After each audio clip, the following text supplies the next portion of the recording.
Hi, இன்றைக்கி என்ன பார்க்க போகிறீங்கன்னா ஒரு மிளகா கிள்ளி போட்ட சாம்பார். இது எத்தனை பேருக்கு இந்த சாம்பார் தெரியும்னு தெரியல. வைப்பாங்க எல்லாருமே, வெறும் மிளகாலேயே வைப்பாங்க. நல்லாவும் தான் இருக்கும், சூப்பராக இருக்கும். நீங்கள் ட்ரை பண்ணி பாருங்கள், ரொம்ப வித்தியாசமானது. நெக்ஸ்ட் வந்து கூட வந்து அந்த க்யூபாக கட் பண்ணி வச்சுருக்க இல்லையா, காயினாக கட் பண்ணாமல் க்யூபாக கட் பண்ணி வச்சுருக்க ஒரு பொட்டேட்டோ ஃப்ரை. இதுதாங்க இன்றைக்கி நீங்கள் பார்க்க போகிறீங்க. ஒரு சிம்பிள் ரெசிபி தான், பட் ஆனால் yummy and tasty. Okay, oil போட்டுக்கோங்க, கடுகு போட்டுக்கோங்க, கொஞ்சம் வெந்தயம் போட்டுக்கோங்க. மிளகா கிள்ளி சாம்பாருக்கு வந்து மோஸ்ட்லி வெந்தயம் மஸ்ட்டு போடணும். மிளகா வந்து கொஞ்சம் கருகாமல் இருந்தால் நல்லாயிருக்கும், அதனால் நான் அப்புறமா போட்டேன் வெங்காயத்து கூட. வெந்தயம் பொரியட்டும்னு சொல்லிவிட்டு வெங்காயம் ஆட் பண்ணிவிட்டு அதுக்கப்புறம் மிளகா கிள்ளி வச்சு மிளகாவையும் போட்டுட்டேன். வெங்காயம் தக்காளி. இதில் மெயின் என்னென்னா இடித்த பூண்டு தோலோடு ஒரு 6 பல் 5 பல் பூண்டை நல்லா இடித்து எடுத்துக்கோங்க. வெங்காயம், கருவேப்பிலை, பூண்டு, தக்காளி எல்லாத்தையும் போட்டு நல்லா ஃப்ரை பண்ணுங்கள். நல்லா ஃப்ரை ஆகட்டும்.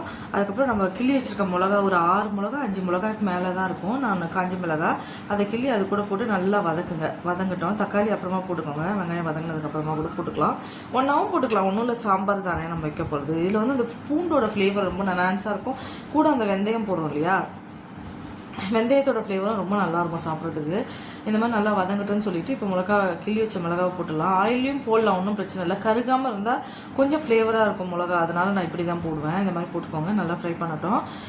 இப்போ வந்து நம்ம தக்காளியும் போட்டு நல்லா கொஞ்சம் மூடி வச்சு ஃப்ரை ஆகட்டும். நல்லா ஃப்ரை பண்ணுங்கள். ஃப்ரை பண்ணிவிட்டு பருப்பு வேக வச்சுருக்கோம் இல்லையா, துவரம்பருப்பு தான் வேக வச்சுருக்கோம். துவரம்பருப்பு எடுத்து இந்த வெங்காயம் தக்காளி வதங்கினதுக்கப்புறம் அதில் ஊற்றிடுங்க, கடைஞ்சி ஊற்றிடுங்க. ஊற்றிட்டு அது கூடயே வந்து உப்பு போட்டுட்டு புளியும் ஊற்றிடலாம். புளி கரைச்சும் ஊற்றிடலாம் உடனே கூடயே. ஒன்றும் ஏன்னா இது வெறும் சாம்பார் தானே, இல்லை நம்ம எதுவும் காயெல்லாம் போட போகிறதில்ல. பருப்பையும் நல்லா கடைஞ்சி ஊற்றிட்டு புளியும் நல்லா கடைஞ்சி ஊற்றிட்டு மஞ்சப்பொடி, கொஞ்சமாக மிளகாப்பொடி, எப்படின்னா நம்ம ஒரு டீஸ்பூன் வச்சுக்கோங்களேன். ஃபுல்லாக ஒரு டீஸ்பூன் போட்டு நல்லா உப்பு போட்டு மிக்ஸ் பண்ணி அப்படியே கொதிக்கட்டும் சொல்லி ஆஃப் பண்ண வேண்டியது தான். இதில் அந்த பூண்டோட ஃப்ளேவர், வெந்தயம் ஃப்ளேவர், காஞ்ச மிளகாவோட ஃப்ளேவர், வெங்காயம் தக்காளி எல்லாத்தோட ஃப்ளேவரோட அவ்வளோ சூப்பராக இருக்கும் சாப்பிட்றதுக்கு. இந்த சாம்பார் எத்தனை பேருக்கு தெரியும்னு தெரியல. காய் இல்லை, சாம்பார் வைக்கல, என்ன சாம்பார் வைக்கிறது இப்படின்னு யோசிக்கிறவங்களுக்கு இது ரொம்ப யூஸ்ஃபுல்லாக இருக்கும். ட்ரை பண்ணி பாருங்கள். இந்த மாதிரி சாம்பார் வந்து உண்மையிலேயே எனக்கு ரொம்ப பிடிக்கும், நல்லாயிருக்கும். இது கூட வந்து நம்ம சிம்பிளாக வந்து ஒரு முட்டை பொரியல் அந்த மாதிரி கூட வச்சு சாப்பிட்லாம், செம்ம டேஸ்ட்டாக இருக்கும். ட்ரை பண்ணி பாருங்கள், ரொம்ப நல்லாயிருக்கும் எம்மியாக. இப்போ நான் இந்த மாதிரி தக்காளி நல்லா வதங்கட்டும். நல்லா பழுத்த தக்காளியாக போட்டிங்கன்னா ரொம்ப நல்லாயிருக்கும். இதுக்கு பழுத்த தக்காளி வேணும். இப்போ வர தக்காளி எல்லாமே பார்த்தீங்கன்னா இன்னும் ஒரு மாதிரி காயாக வருது. சென்ட்ரலில் வந்து ப்ராடாக இருக்க மாதிரி தெரியுது. உங்களுக்கு அப்படி ஏதாவது நீங்கள் உணர்றீங்களான்னு தெரியல. நீங்கள் வாங்குகிற கடைங்கள்னா, நானும் பெரிய ஷாப்பில் தான் வாங்குகிறேன். பட் ஆனாலும் எனக்கு வந்து தக்காளி கட் பண்ணாவே வந்து உள்ளே ஒரு மாதிரி ஹார்டாக இருக்குது. அது என்னன்னு தெரியல. இந்த மாதிரி நல்லா சாம்பார் ஊற்றிடுங்க. பருப்பை கடைஞ்சி ஊற்றிட்டு காஞ்சி மிளகா பாருங்கள், கொஞ்சமாக வதங்கின மாதிரி இருக்கும். இதில் கொஞ்சம் ஒரு ஃப்ளேவர் கிடைக்கும், நல்லாயிருக்கும் அந்த வாசனையோடு. அதனால் இந்த மாதிரி போடுறது. இதில் வந்து மஞ்சப்பொடி 1 டீஸ்பூன் தான் நான் சொன்ன மாதிரி போட்டுட்டு நல்லா புளி தண்ணியை கரைச்சி ஊற்றிட்டு மூடியை போட்டு நல்லா ஒரு கொதி வந்தால் போதும், அவ்வளோதான். புளி தண்ணி வேகிற அவ்வளோ தான் வேணும். ஏன்னா பருப்பு ஆல்ரெடி வந்துருச்சு. வெங்காயம் தக்காளி கொஞ்சம் வேகணும், அவ்வளோதான். ஒரு 10 நிமிஷம் கொதிச்சாவே போதும், ஆஃப் பண்ணிடலாம். சூப்பரான சாம்பார். நெக்ஸ்ட் வந்து ஒரு உருளைக்கிழங்கு ஃப்ரை. இது ஆக்சுவல் எல்லாருக்குமே தெரிஞ்ச ஒரு ஃப்ரை தான், நான் சொல்ல வேண்டியதில்லை. இந்த மாதிரி க்யூபாக கட் பண்ணி நல்லா ரோஸ்ட் பண்ணிங்கன்னா இது வந்து கண்ணாடி பதத்தில் வரணும். அந்த உருளைக்கிழங்கு வரட்டும், நான் வீடியோவில் வரைச்ச சொல்கிறேன். எத்தனை பேருக்கு இந்த சாம்பார்லாம் பிடிக்கும் சொல்லுங்கள். இது வந்து பருப்பு கடையில் கூட ஒன்று பண்ணுவோம் இல்லையா, அந்த மாதிரி பண்ணாலும் நல்லா தான் இருக்கும். அதுவும் நல்லா எம்மியாக டேஸ்டியாக இருக்கும். பருப்பு, தக்காளி, வெங்காயம் எல்லாம் போட்டு வேக வச்சுட்டு ஒரு கடையும் பார்த்தியா, தக்காளி பருப்பு கடையில், அது மாதிரி அதுவும் சூப்பராக இருக்கும். அது ஒரு டேஸ்ட்டுனா இது ஒரு டேஸ்ட்டுங்க. இதுக்கு வந்து தோசை, நல்லா முறுமுறுன்னு ஒரு தோசை, அது கூட வந்து இந்த சாம்பார், ஒரு தேங்காய் சட்னி வச்சு சாப்பிட்டு பாருங்களேன், அவ்வளோ சூப்பராக இருக்கும் சாப்பிட்றதுக்கு, எம்மியாக. ட்ரை பண்ணி பாருங்கள். உங்களுக்கு பிடிச்சிருந்தா லைக் பண்ணுங்கள், செஞ்சு பாருங்கள். ஏன்னா நிறைய பிகினர்ஸ் இருக்காங்க. பிகினர்ஸ்க்கெலாம் வந்து மோஸ்ட்லி இந்த மாதிரி செய்யறதுக்கெலாம் தெரியாது.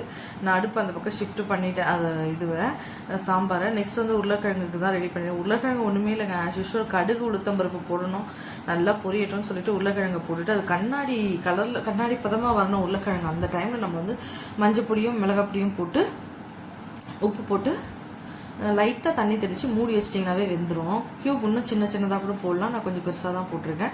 போட்டுட்டு மூடி வச்சுட்டு அப்படியே நல்லா ரோஸ்ட் பண்ண வேண்டியதுதான். நல்லா ரோஸ்ட் ஆக செம்மையாக இருக்கும் சாப்பிட்றதுக்கு. எத்தனை பேருக்கு வந்து இந்த உருளைக்கிழங்கும் சாம்பாரும் பிடிக்கும்னு சொல்லுங்கள்.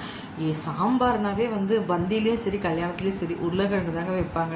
அது கல்யாண உருளைக்கிழங்குலாம் நான் போட்டிருக்கேன் வீடியோவில், கல்யாணம் உருளைக்கிழங்கு பட்டாணி வறுவல்லாம் போட்டிருக்கேன். போய் பாருங்கள், நிறைய பேர் இருக்கும் தான் நினைக்கிறேன் சேனலில், போய் பாருங்கள். ஏன்னா நான் நிறைய ரெசிபி ஆல்ரெடி போட்டாச்சு. ஏன்னா சேனல் ஆரம்பிச்சே ஆயிடுச்சு, ஒரு 7-8 மாதத்துக்கு கிட்டத்தட்ட ஆயிடுச்சா. இன்னமும் நான் வந்து போட்ட ரெசிபியே போட வேணாம்னு சொல்லி தான் கொஞ்சம் கொஞ்சமாக போடுறேன் இப்போ ரெசிபிஸு. ஏன்னா ஆல்ரெடி நான் நிறைய ரெசிபி போட்டுட்டேன். இனிமேட்டு போட வேண்டிய ரெசிபிலாம் வந்து நான் இனோவேட்டிவாக ஏதாவது இருந்தால் தான் போடணும் புதுசான்றதுக்காக தான் வீடியோவை வீக்லி 2 வீடியோஸ் 3 வீடியோஸ்ன்னு குறைச்சிட்டேன். ஏன்னா நான் டெய்லி வீடியோ போட்டாலும் யாரும் பெருசாக பார்க்குறதில்ல. அதனால் ஏதாவது ஒரு வித்தியாசமாக இனோவேட்டிவாக போட்டால் பார்ப்பீங்களா என்னன்னு தெரியல. அது கூட இப்போல்லாம் வந்து இந்த இட்டாலியன் ஃபுட்டு, இந்த பீட்சா சம்திங், இந்த மாதிரி பாஸ்தா இதெல்லாம் போட்டால் இந்த சேனல் சுத்தமாக யாருமே பார்க்க மாட்டேறீங்க. இந்த மாதிரி காய்கறி சமையல்கள் போட்டால் நிறைய பேர் பார்க்குறீங்க. இது ரொம்ப நல்லா தான் இருக்கும். பட் ஆனால் எனக்கு இந்த சின்ன சின்ன பொரியலுங்கள்லாம் நிறைய போட்டிருக்கேன், போய் பாருங்கள். இவங்களுக்கு யாருக்காவது யூஸ் ஆகும்.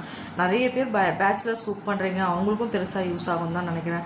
ஏன்னா சின்ன பசங்களுக்கு வந்து என்ன போடணும்னு காய்கறிகள் எல்லாம் தெரியறதில்ல.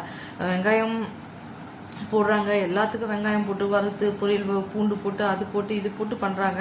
அந்த மாதிரிலாம் பண்ணாமல் இந்த மாதிரி சிம்பிளாக எப்படி பொரியல் பண்ணுறதுன்றது நிறைய பொரியல் இருக்குது. இதில் ரெசிபி நிறைய தொகையல் ரெசிபியும் இருக்கும், போய் பாருங்கள். மாங்காய் தொகையல் இருக்குது, வெள்ளை தொகையல் இருக்குது, நெக்ஸ்ட் வந்து பீர்க்கங்காய் தோல் தொகையல் இருக்குது. இதெல்லாம் வந்து நல்லாயிருக்கும். போய் பார்த்தீங்கன்னா அதெல்லாம் நீங்கள் நான் சொல்லியிருக்க மாதிரியே புதினா தொகை இதெல்லாம் நான் சொல்லியிருக்க மாதிரியே நீங்கள் செஞ்சீங்கன்னாவே அவ்வளோ நல்லா வரும், செம்மையாக இருக்கும் சாப்பிட்றதுக்கும். அதே மாதிரி நீங்கள் செய்யுங்க. நான் என்ன இன்க்ரீடியன்ட் சொல்லணும், உங்கள் குவான்டிட்டியை மட்டும் மாற்றிக்கோங்க. நீங்கள் எவ்வளோ பேருக்கு எவ்வளோ செய்ய போகிறீங்கன்ற குவான்டிட்டியை மட்டும் மாற்றிக்கிட்டா போதும். அவ்வளோ சூப்பராக இருக்கும். எல்லாமே நம்ம வீட்டில் செய்கிற சமையல் தாங்க. இது வந்து நான் வந்து கற்றுட்டு வந்தது தான், எங்கள் அம்மா எங்களுக்கு கற்றுக் கொடுத்தது தான் நான் செய்கிறேன். அதை தான் உங்களுக்கு நான் சொல்கிறேன். ஏன்னா ரொம்ப காம்ப்ளிகேட் பண்ணிக்க வேணாம், சிம்பிளாக எப்படி பண்ணுறதுன்றதை வச்சு தான் சமையல். என்னை பொறுத்தவரையிலும் நம்ம காய் சாப்பிட்ணும், அவ்வளோதான். அதில் வந்து எதுக்கு தேவையில்லாததெல்லாம் ஆட் பண்ணுவாங்க நிறைய பேர். எல்லாத்துலேயும் பூண்டு போடுவாங்க, அதோட டேஸ்ட்டுக்குன்னு ஒரு விஷயம் இருக்குல்ல, அது அப்படியே அதுக்கு தேவையானது அப்பப்போ அப்படி போட்டால் மட்டும்தான் நல்லாயிருக்கும். எல்லாத்தையுமே அள்ளி போட்டுட்டா சுவை வந்துடாதுங்க, வராது. சமையல் பொறுத்தவரையிலும் எப்படி கம்மியாக எவ்வளோ போடுறோமோ அதை பொறுத்து தான் சமையல். எல்லாத்தையுமே நிறைய போட்டுட்டா டேஸ்ட் வந்துடும்ன்றதெல்லாம் கிடையாது. என்னையை பொறுத்தவரை நான் அப்படி தான் நினைக்கிறேன். இந்த சேனலில் வந்து நான் ஆரம்பித்து ரொம்ப நாள் ஆகுது, ஆனால் யாரும் சப்ஸ்கிரைப் பண்ண மாட்டேறீங்க. ப்ளீஸ் உங்களுக்கு பிடிச்சிருந்தால் சப்ஸ்கிரைப் பண்ணுங்கள், சேனலை கமெண்ட் பண்ணுங்கள். தேங்க்யூ.